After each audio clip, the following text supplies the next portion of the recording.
Tämä on viimeinen viestini selviytyjille. Me emme tiedä, mistä kaikki alkoi. Se on varmaan joku virus, joka mädättää mielen ja ruumiin ja tuo mukanaan sen kuvottavan nälän, mikä pakottaa ne etsimään ja syömään kaiken elävän.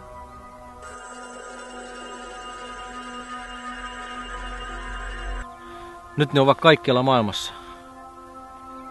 Välillä sitä kuulee huhuja parannuksista ja ihmeistä, mutta niitä ne vain ovat, huhuja ilman perää. Suojapaikkoja nousee kyllä, mutta aina ne löytävät jonkun aukon ja syövät kaiken sisältä ja pakottavat selviytyjät juoksemaan.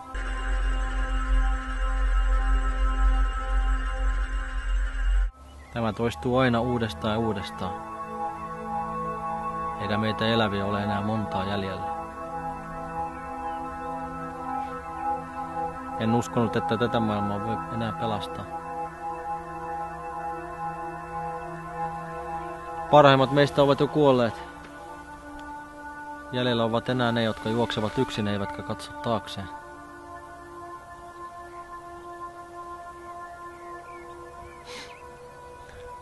Kelle me muka rakennamme tulevaisuutta?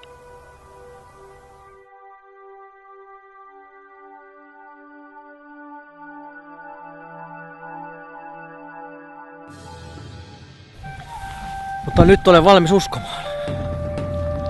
Olen valmis uskomaan, että tässä maailmassa, mikä nyt on lyötynä maahan,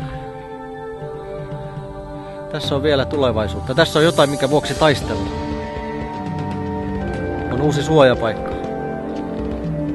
Siellä ihmiset saavat rakentaa elämäänsä uudestaan. Rakentaa uutta huomista.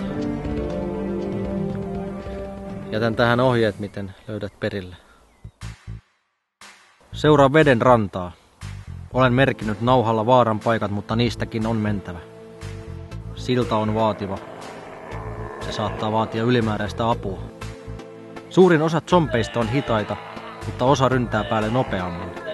Opi niiden erot. Zombit kammoksuvat tiettyä vesiseosta. Mikäli löydät matkalta suihkepullon, käytä sitä tarkasti kyljessä olevan ohjeen mukaan. Reitti on vaarallinen ja pitkä, mutta se on sen arvoista. Tuo mukanasi vain ne, joihin luotat. Minä uskon, että huomispäivä koittaa vielä. Mitä muuta meillä onkaan jäljellä kuin usko.